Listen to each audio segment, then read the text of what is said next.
Hello friends.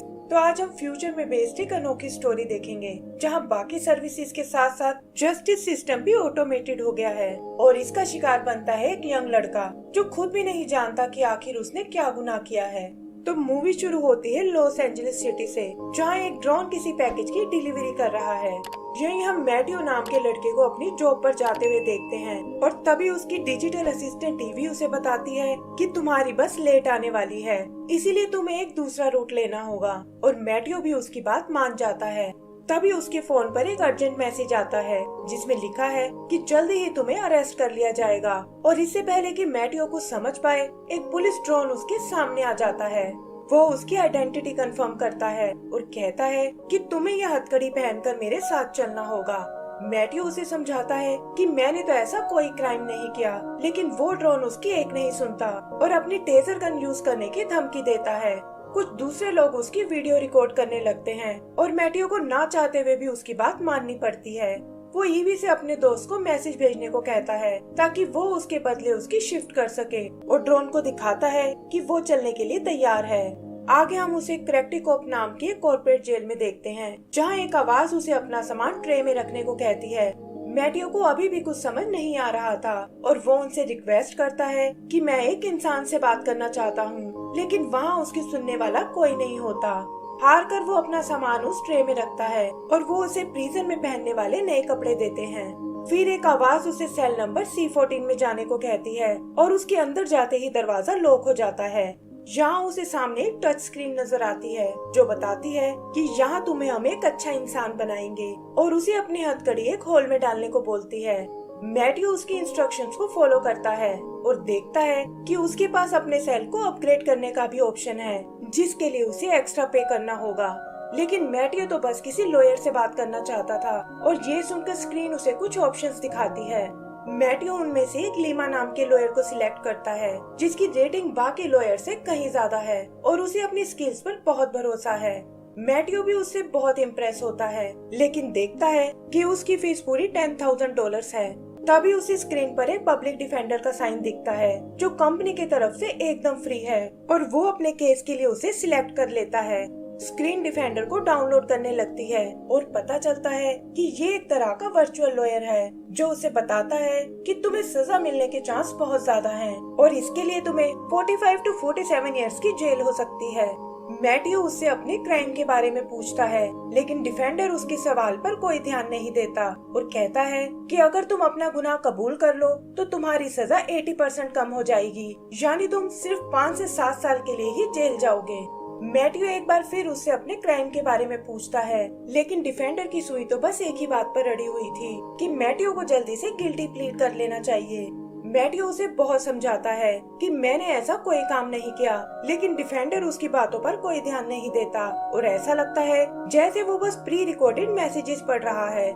फिर कुछ सोचकर मैट्यू उसे अपने केस की डिटेल्स बताने को कहता है, लेकिन डिफेंडर बस इतना बताता है कि तुम्हारा ट्रायल होने में 90 डेज का टाइम लगेगा। और ये सुनकर मैट्यू फ्रस्ट्रेट हो जाता है। वो उससे अपनी बात किसी इंसान से कराने को बोलता है और देखता है कि स्क्रीन उसे कॉल करने का ऑप्शन दे रही है। वो तुरंत अपनी बात सिटी के पुलिस चीफ से कराने को कहता है और बिना पढ़े उनकी टर्म्स और कंडीशन को भी एक्सेप्ट कर लेता है। जल्दी ही उसकी कॉल कनेक्ट हो जाती है, लेकिन एजेंट्स के बिजी होने के कारण IVR सिस्टम उसे थोड़ी देर होल्ड करने को कहता है। वेट करते हुए मैट्यू अपने बेड पर लेट जाता है और इसके बाद उसकी आंखें एक बजर के साउंड से खुलती है क्योंकि लेटे लेटे उसे नींद आ गई थी। तभी उसकी नजर स्क्रीन पर जाती है जहां लिखा है कि कम बैलेंस होने के कारण आपकी कॉल को काट दिया गया है और ये देखकर उसे बहुत हैरानी होती है। वो स्क्रीन से इसका मतलब पूछता है और उसे बताया जाता है कि इस कॉल का प्राइस $3 पर मिनट था और आपने टोटल 114 मिनट्स बात की है। मैट्यू कहता है कि ये बात तुमने मुझे पहले क्यों नहीं बताई और तब स्क्रीन उसे अपनी टर्म्स एंड कंडीशन वाला पेज दिखाती है जिसे उसने बिना पढ़े ही एक्सेप्ट कर लिया था। मैट्यू देखता है कि उसके बैंक अकाउंट का सारा बैलेंस खत्म हो चुका है और ये देखकर उसे बहुत गुस्सा आता है क्योंकि इससे उसकी सारी सेविंग्स खत्म हो गई हैं। वो इसे बुरा सपना समझकर खुद को होश में लाने की कोशिश करता है, लेकिन देखता है कि ये सब तो एकदम रियल है और उसे समझ नहीं आता कि अब इस प्रॉब्लम से वो कैसे निकल पाएगा। परेशान होकर वो वापस अपने बेड पर लेट जाता है, जहाँ सिस्टम उससे पूछता है कि अगर आपको नींद आ रही है तो मैं ये लाइट स्विच ऑफ कर सकती हूँ, लेकिन इसके लिए आपका बैलेंस बहुत लो है। आगे वो स्क्रीन पर एक ऐड देखता है जो किसी होममेड नाम की कंपनी की है और वो कैदियों को ऊन से अलग अलग चीजें बनाना सिखाते हैं, जिसे बनाकर कैदी अपने लिए कुछ पैसे भी कमा सकते हैं। मैटियो भी जानता है कि उसके पास करने के लिए कुछ नहीं है और वो होममेड का ऑफर एक्सेप्ट कर लेता है। इसके बाद उसे एक बॉक्स दिया जाता है जिसमें ऊन के साथ साथ एक सिलाई स्टिक भी है और वो इंस्ट्रक्शन बुकलेट से पढ़कर उस काम को सीखने लगता है। आगे हम ऐसे ही उसका डेली रूटीन देखते हैं, जहां वो स्ट्रगल करने के साथ साथ होममेड का दिया काम भी सीख जाता है। इससे उसका अकाउंट बैलेंस भी धीरे धीरे बढ़ने लगता है और मैटियो इस पैसे से अपने लिए अच्छा खाना मंगवाता है। इसी तरह कुछ दिन और बीत जाते हैं और वो देखता है कि उसका अकाउंट बैलेंस अब $5 का हो चुका है, जैसा कि वो चाहता था। वो इसे यूज करके अपनी मॉम को कॉल करता है, जो उससे पूछती है कि इतने दिनों से तुम कहाँ गायब थे और तुम्हारा फोन भी स्विच ऑफ आ रहा था। लेकिन मैटियो का ध्यान तो अपने अकाउंट बैलेंस पर था, जो धीरे धीरे कम हो रहा है और वो अपनी मॉम को बताता है कि मैं इस वक्त एक जेल में हूँ, जबकि मैंने ऐसी कोई मिस्टेक नहीं की। ये सुनकर उसकी मॉम परेशान हो जाती है और मैटियो कहता है कि अभी मेरे पास बिल्कुल टाइम नहीं है, क्योंकि यहाँ बात करने के भी पैसे लगते हैं। तभी कॉल पर उसके डैड भी आ जाते हैं और उसकी जेल में होने का सुनकर मैटियो से अलग अलग सवाल करने लगते हैं। मैटियो देखता है कि अकाउंट में बस $2 बचे हैं और फ्रस्ट्रेट होकर वो उन्हें अपनी बात सुनने को कहता है। उसके डैड उसे अपनी टोन नीचे करने को बोलते हैं, जिस पर मैटियो कहता है कि आई एम सॉरी, मुझे आपसे ऐसे बात नहीं करनी चाहिए थी, लेकिन मेरा विश्वास कीजिए कि मैं यहाँ बहुत बड़ी मुसीबत में हूँ और इससे निकलने के लिए मुझे $10,000 चाहिए ताकि मैं अपने लिए एक लॉयर कर सकूँ। इतना पैसा सुनकर उसके पेरेंट्स चौंक जाते हैं और मैटियो उन्हें समझाता है कि यहाँ मेरी लाइफ और डेथ का सवाल है और धीरे धीरे मैं आपके पैसे वापस कर दूंगा। लेकिन इससे पहले कि उसके पेरेंट्स कुछ जवाब दे पाएं, बैलेंस कम होने से उसकी कॉल डिस्कनेक्ट हो जाती है और मैटियो को लगता है कि उसकी सारी मेहनत बर्बाद हो गई है। तभी स्क्रीन पर वो वर्चुअल डिफेंडर आता है और कहता है कि अभी भी तुम खुद को गिल्टी प्लीड कर सकते हो, और ये सुनकर मैटियो को बहुत गुस्सा आता है। आगे हम देखते हैं कि वो खुद को इस लाइफ में डालने की कोशिश कर रहा है, क्योंकि वो समझ गया है कि अब वो यहाँ से कभी नहीं निकल सकता और ना ही कोई उसकी मदद करने वाला है। इसी तरह एक दिन वो अपने काम में लगा हुआ था और ये तक नोटिस नहीं करता कि उसकी मॉम ने $10,000 ट्रांसफर कर दिए हैं।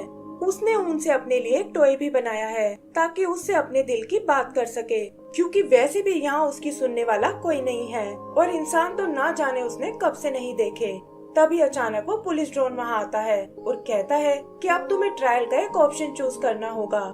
मैटियो कहता है कि उसके लिए तो 90 डेज का टाइम था और तभी उसे डिफेंडर की आवाज आती है कि तुम्हारा ट्रायल रेडी हो चुका है और तुम्हें गिल्टी और नॉट गिल्टी में से एक ऑप्शन को चूज करना होगा।